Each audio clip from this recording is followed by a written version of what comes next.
Hello and welcome to another edition of European Football Radda. Today we have, along with myself, Devopam, we have Orgho, who was there with us for the last episode where we did a review of the round one matches of Euro. And long-time followers of European Football Radda would, of course, remember Ritam. Ritam has had certain changes in his personal life, professional life, and so he has had to take some time out from this podcast. But welcome back, Ritam, to this episode um, once more. Yeah, thank you. Still following football, for anyone wondering. Yeah, good to be back. Yeah. So today's episode's structure is very similar to the previous one. We are going to talk about the 12 matches that happened in round two of Euros. We'll break them into two, six and six. And this episode is the first part of that where we talk about the first six matches in the tournament in round two. So go to Group A. Group A, Germany as the hosts defeated Hungary 2-0. Musiala and Gundogan were on target, and this meant that Germany have now made it 2 out of 2 and became the first team to qualify for the last 16. Lahiri, do you find this Germany imposing now after these two wins? Definitely. I think they're already in knockout. Perhaps the first team to be in the knockout in this Euro. Uh, Many predicted Germany to be the favorite, especially when it is playing in their home ground. Uh, Now they're dominating over everybody. They dominated over Scotland like anything. They're hyped around Scotland. They all just fizzled out in few minutes. And in next Hungary game, they were all over Hungary, and they could have had a few more goals in the whole match itself. So yeah, possibly they might get England maybe in the next round. I do not think anybody would be superior than Germany, at least in the first knockout round. So still the hot favorite team. Yeah, yeah, and the Germany has been impressive, if I may say. I mean, although their group opponents are not that huge, players within the European football fraternity, but still the 7 goals that they have scored in the first two matches, that's the first time any team has scored 7 goals in their first two matches since Netherlands in Euro 2008.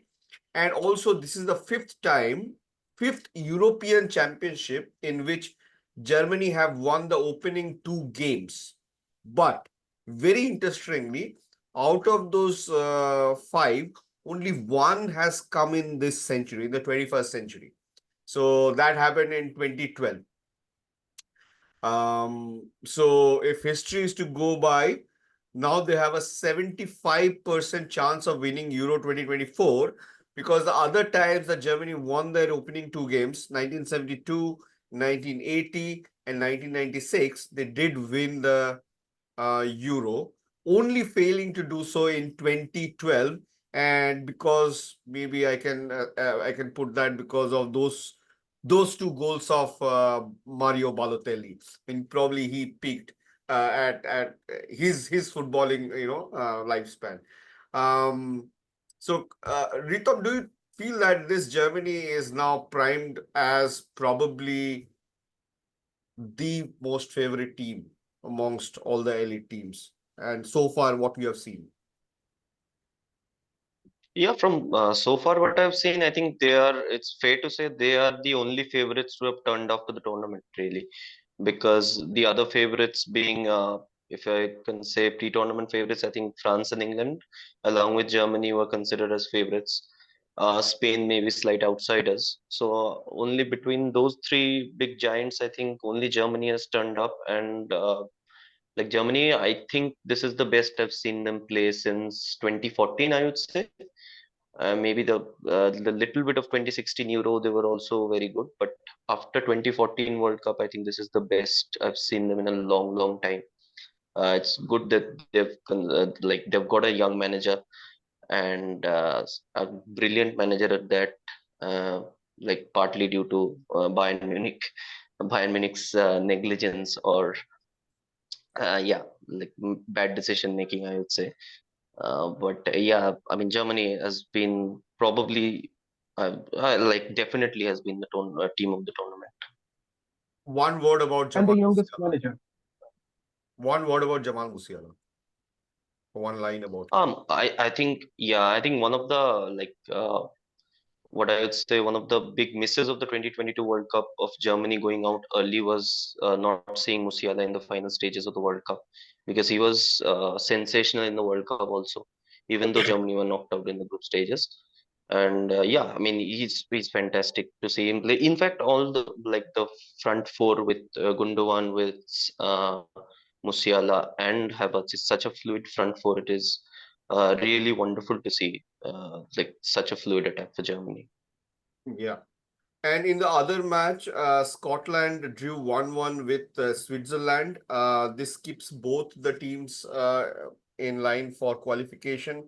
Scotland needs a win against Hungary. Even Hungary needs Hungary. Whoever wins, Scotland versus Hungary, I think if Scotland wins, they would definitely go through with 4 points as one of the third place teams. If Hungary win, they would need to win with a good result. But Switzerland, at 4 points, yet to face Germany, drawing with Scotland. Do you feel that they have anything to worry about, Lahiri? No, Switzerland, right? Yeah. So Switzerland, what we discussed, I mean, just in our last vlog, that you don't know when they will play a boring football or not that impactful football. It happened in previous few tournaments also. So it was that day again that uh, they didn't do such great the way they started. Um, it happens very often for Switzerland team. They suddenly switched off for a whole half, and without a clue, they concede the goal. They cannot score much, etc. Uh, they were, I think they were kind of shocked the way McTominay scored the goal. I think it was McTominay who scored that goal for Scotland. There was a wonderful goal by the Shaqiri, came from a mistake of Scotland actually, not that they created something. It's just a miss pass, and he had a Shaqiri had a great goal. Uh, I don't think Switzerland would do good against Germany. I don't expect much for them. The way Ritam said that they're very fluid. Uh, then they're good attacking team. Germany. I don't find Switzerland to win against Germany. Maybe a draw. That means they will be 5 points, right? If they draw it. But that's a less chance. So that means they might finish with 4 points, right? In the group stage. So will there be a chance for either one of the third positions team to go? What do you think? Yeah, yeah. I think it should be enough, right? 4 points is generally enough Four with points is this always format. enough. 4 points, if Scotland wins, Yeah, Scotland goes through.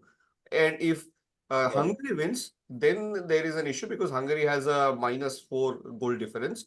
Let me come to Xherdan Shaqiri, who scored his 10th goal in a major tournament. Major tournament meaning World Cup and Euro together. So Xherdan Shaqiri now has scored more major tournament goals than one Eusebio, Alan Shearer, Patrick Kluivert, Wayne Rooney, Raul, Zlatan Ibrahimovic, so many others.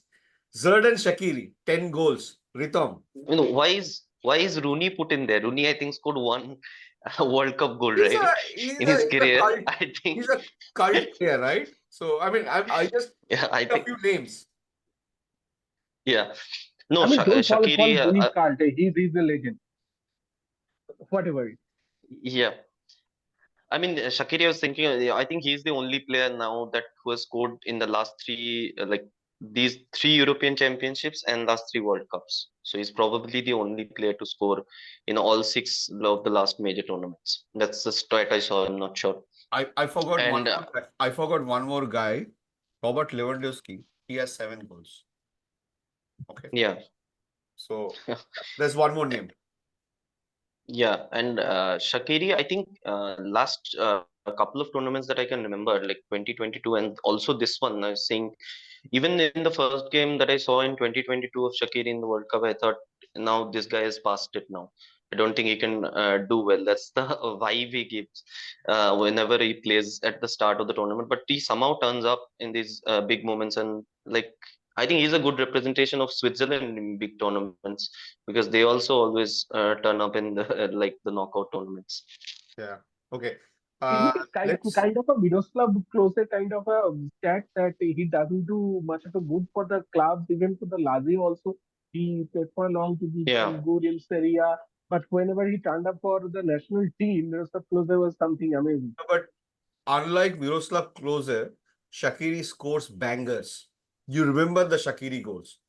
Miroslav Shaqiri goes Klose bangers, Miroslav Klose would be like, the header, tap in, headbangers. goals. Shaqiri's goals out of those 10, I would bet probably 50% are from outside the box. yeah. So yeah, so you'll remember the Shaqiri goals. And Let for me last 3 seasons, Shaqiri is not at all even a sought after player in club football anymore, anywhere. Benched a lot of time in Liverpool, etc. But for Switzerland team, he's amazing. This is just a great stat to remember what you mentioned a couple of minutes back. Okay. Let me come to now Group B. There were two huge stories in Group B. Croatia versus Albania played as the first match, and then Spain versus Italy. I think the easiest story is probably Spain versus Italy. This is one of the direst um, displays that I've seen of an Italian team, probably similar to the 2012 final.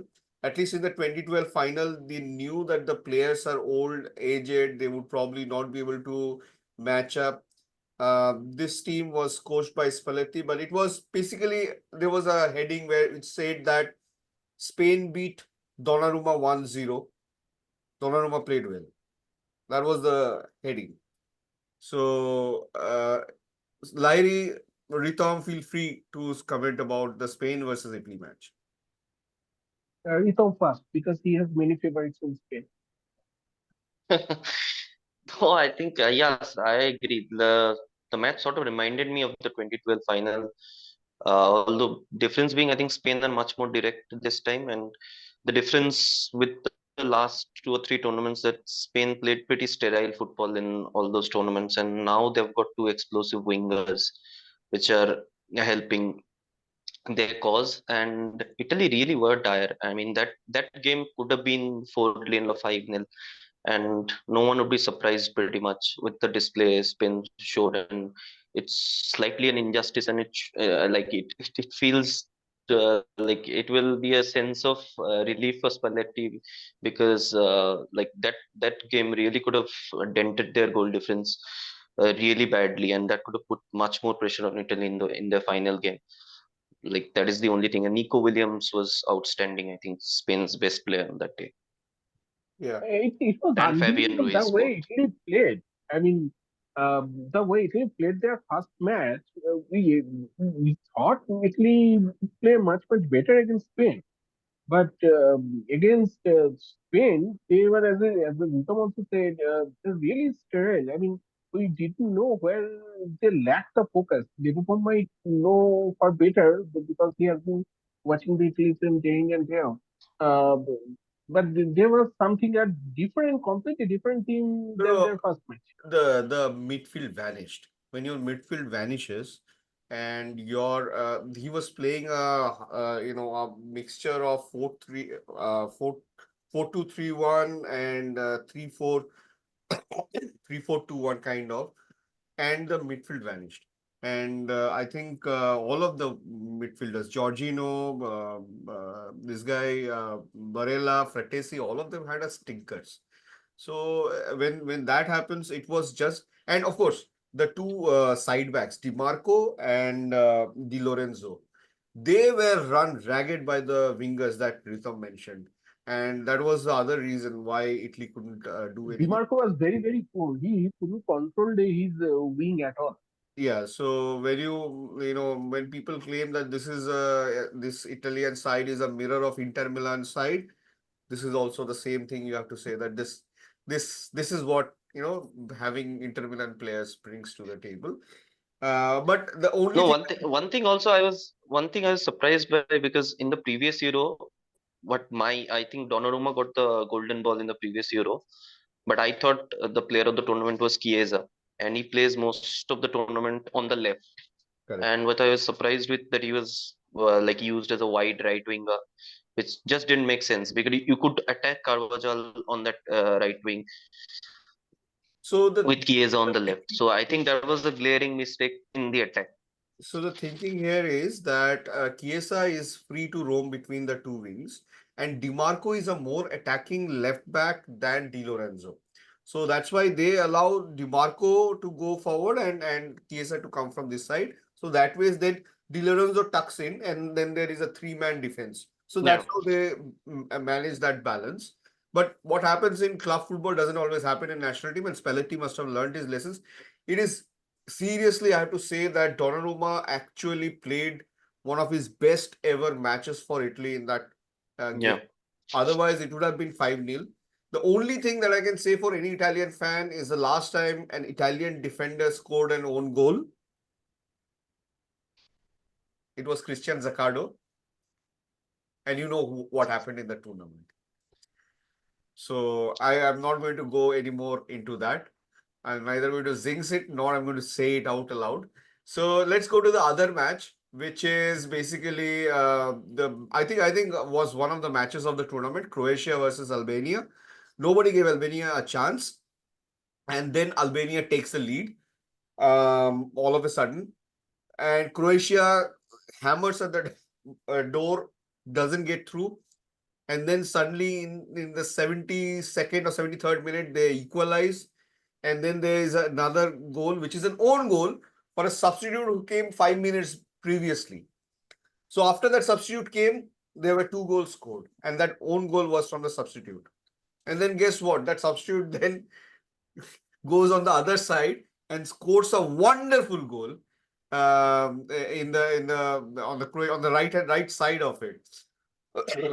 The substitutes, of course, is Klaus Gjasula. I don't know. I'm probably murdering his names. Um, so he scored in the 95th minute for the 2-2 and keeping alive Albania's hopes for going into the next thing. And does this mean that it also probably ends um, Croatia's probably bid, because maybe they at most what Italy would have probably hoped for is probably a draw, at worst a draw with Croatia, given like everybody wanted to beat Albania. Does this dent Croatia's chance a lot more? And also the human story of Klaus Glazula coming in for the first time, representing his country, scoring an own goal, and then within 20 minutes turning it around and scoring the equalizing goal. Lahiri and Ritam, both feel free to comment on this. So, by the way, this is the first match I think in this Euro when two erstwhile Yugoslavian team played against each other, both Albania and Croatia. So, No, but Albania was never I mean, Yugoslav. no, Albanians were from part of Yugoslavia. Even there were two Albanian players uh, who are around 34, 36 years old in this squad who were born in Yugoslavia. Maybe, One itself maybe, even Belgrade. maybe, but the country Albania has been there for like long time, so nothing to do with that. No, they're part of Yugoslavia. Albania and Kosovo both are part of Yugoslavia. That's fine. By the way, I'm putting history aside. Uh, Croatia didn't do much good in this Euro, isn't it? I mean, in the first match, they're very poor. Uh, this match also, they just survive. Uh, don't expect they would do anything good against Italy. Even if Italy play the way they played against Spain, still I think Italy will win that match. Albania is a surprise package. I mean, honestly, nobody believes like teams like Georgia or Albania do anything the kind of they have displayed so far. So mm, again, I would be very surprised again if Albania uh, have a point itself against Spain. The way Spain have been playing in the Yeah, Spain has qualified, so maybe Albania can But I actually. think Spain, yes, Spain might rotate. Yeah, So that might be a chance for Albania. But will I think this is the group when I think like none of the teams will make the top four third place teams. I don't think, because I think Albania, even with Spain's rotation, I think maybe they get a point. Even then, that's 2 points. I don't see Croatia getting anything against Italy. So yeah, they I may think get then that's again a 1 point. draw. So yeah, They get a draw, and maybe. that's not Even enough. then, it's 2 points. I think it's been coming for Croatia also. I think 2022 semi-final was a big overachievement in the World Cup because they didn't play like that. Like two penalty shootouts they won, and also previously also this has happened. So I think a decline was coming because last 2 or 3 tournaments Croatia have overachieved massively. Right, right. Let's come to Group C then. And Group C witnessed identical 1-1 draws between Slovenia and Serbia and England and Denmark, which thus none of the teams are thus ruled out. Neither any of the teams are, qualified. Slovenia versus Serbia was very dramatic. Slovenia took a early lead, which extended for a long time, just like they had taken against Denmark.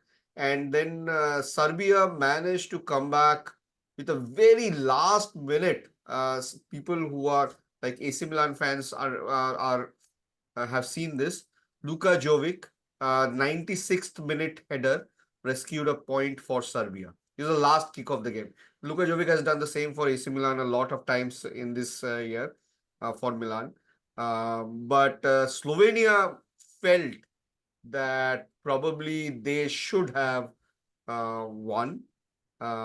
They should have probably, got through the better of Serbia. They had a almost similar XG if you look at it, but Serbia managed to pull that back right in the end. Overall, Slovenia was the better balanced team. balanced group and a balanced teams here, Slovenia and Serbia. Yeah, Slovenia was Yeah, the better team. By the way, I made a mistake. It was not the Albania, Croatia was the Estel Yugoslavian. It was basically Slovenia, Serbia, who was the two Estel Yugoslavian that, sorry for that mistake. Slovenia was the better team. Yeah, definitely. Yeah, Ritam, you say. yeah. I think Serbia has been disappointing, even with that attacking side that they have. I think even in the World Cup, I expected much more from them. And I last game I think is against Denmark. I would expect Denmark to get the better of Serbia, and Slovenia will be, I think, against England, right? So I think that, yeah, that group might be between England and Denmark now. Yeah, I mean, Serbia, who had a XG of 1.64, had 15 shots, but only three on target. Yeah, And yeah, Slovenia, XG of 1.37, had 11 shots, also three on target. So similar teams, similar kind of, score lines.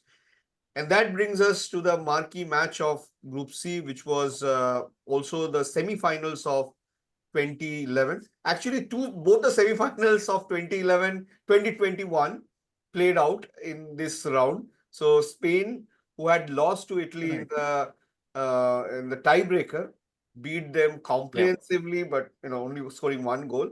And Denmark, which had lost out in the extra time to England, they managed a 1-1.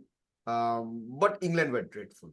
No, they didn't lose the extra time. Yeah, extra time. Sorry, I thought it's a tiebreaker. Yeah, through a Raheem Sterling dive, they got a Yeah, penalty in extra time. yeah, England, I think. yeah. So this one, England were dreadful. Who wants to take a Yeah, I mean first? England were dreadful. England have been dreadful for 167 minutes of this Euro. They were good until Bellingham scored the first goal against Serbia. Only 13 minutes, I think they played. And I don't know, it's the same thing like percentage football with Gareth Southgate with this attacking, like the thorough of talent that they have. I think they're massively underutilized, and like it's been the case since I think 2020 Euros. They are not playing to their potential. I think they might still beat Slovenia, but I'm not sure about the like the odds of the round of 16. They might get Germany. Hmm, hmm. Yeah, Um, just talking about England one thing. I mean, we cannot show that image here, but after scoring the first goal, England's average position was around their. I mean, considering all the players, it was around their penalty boxes, penalty around their penalty box. I mean, the only player who was little bit of ahead was Saka, just between the center circle and the penalty box. Rest of the team were all around their own penalty box for whatever last 75 minutes. I mean, this is a group stage match, and it is not somebody like Spain and Germany they were playing against. They have so much, so many attacking footballers and midfielders who can rotate anywhere. But it was that, and Declan Rice had a pathetic match here. I mean, their midfield lost completely in their midfield for most of the games, and the the the most memorable thing in that match for me was England was time wasting in last yeah, 10 minutes. yeah, yeah. I mean, it was so horrible to watch that Pickford was not kicking the ball. They had a free kick and they was taking some cue from the Southgate, from the bench, and they were just telling referee that I'm just getting something, please wait. I mean, it was so horrible. In a Premier League match, it would have been a yellow carded for wasting that kind of a time. So Harry Kane achieved something. He became the third English man to score at four different major international tournaments. After Michael Owen and Wayne Rooney. So four different meaning between World Cup and Euros. Uh, he also scored, I think, his uh, 13th goal at major tournament, which takes him well above Gary Lineker, who had 10, Alan Shearer 9, and others. So he has the most goals for England at a Thanks to Panama, obviously. yeah, yeah, yeah. I think not Panama. I think Trinidad and Tobago was there. Yes. Someone, Yeah. something like that. Team is scored 3 or 4. Okay. So Yes, that he was scored many goals more on penalties, but most crucial goal, what Harry Kane should have scored in the penalty against France in the semi-final, that he made. yeah, that he missed. So let's come to the prediction time. Group A, Germany has qualified. Switzerland, Scotland, and Hungary. I need two predictions: whether who will be the second placed and whether there will be a third place qualifier or not. Lahiri. Uh, Switzerland, Germany is already there, and Germany has gone. they So will second, be who will be the the second? top one. Yeah, they will be the top. Uh, I I guess Switzerland will be the second. Switzerland will be Switzerland second. will be. And will Yes. there be a third place qualifier from this group? Currently, Scotland has 1 point with a negative goal difference of 4. Hungary has 0 points with a negative goal difference of 4. And they I, play. I, I think Scotland. I think Scotland will win this match against Hungary and have 4 points and then move to the next round. Okay, okay. Let's go to Group B. Spain with 6 points are qualified. Italy has 3 points and goal difference is 0. Albania has 1 point, goal difference is -1. Croatia has 1 point, goal difference is -3. Ritom, who do you think will be the number 2 team to qualify? And will there be a number 3 team? Yeah, Italy will be the second team to qualify, and I don't think there will be a third place team from this group. Okay. Okay. Let's go to Group C then. England has 4 points with one goal plus one of goal difference. Denmark and Slovenia both have 2 points each and goal difference of 0 because they have drawn both their matches. And Denmark will play Serbia next, and Slovenia will play England next. Serbia has 1 point with a -1 goal difference. Any chance of surprise here? Who would be the qualifiers? Who would be the third place, if at all? Lahiri. England will top the group. I mean, even I criticize them that much, I am sure they will top the group. I don't think Serbia will have any more point at all. Uh, they're almost done. Denmark will be will get the top, will get the second spot. Uh, Slovenia might have a chance. I mean, not sure. Might have a chance to be in the next stage as a third team. Might have. So you're saying that Slovenia, who is going to play England, if Slovenia has to qualify, then they will be drawing versus England, right? Is that what you're predicting then? Yes, so which is very less chance. So that is why I'm saying might have it, but Okay. high chance is that the both the two teams, top two teams will go. If England draws and Denmark wins, high chance Denmark will go as the toppers. England will be qualifying as second place team. Ritam, what do you feel of Group C? Yeah, I think Group C might be a surprise with Slovenia getting something against England, which would make probably a third place team from that group. And I think England and Denmark will go through, and Denmark will win that game against Serbia. Okay, okay. I think Group But C. my wish would be to England to be the second. I mean, if England wins second, they will play Germany, right? In in, in the next stage, Okay, only then they'll and play. Yeah. yeah, they will get Germany, and then they will spare up the horror. So I wish they be the second team. Okay, that's about groups A, B, and C. I hope you like this episode and let us know what you feel about it. Do share and this episode with your friends and families. And if you have still not subscribed to our channel, please do the same. We'll be back with the other 3 groups in a very short time. Thank you all.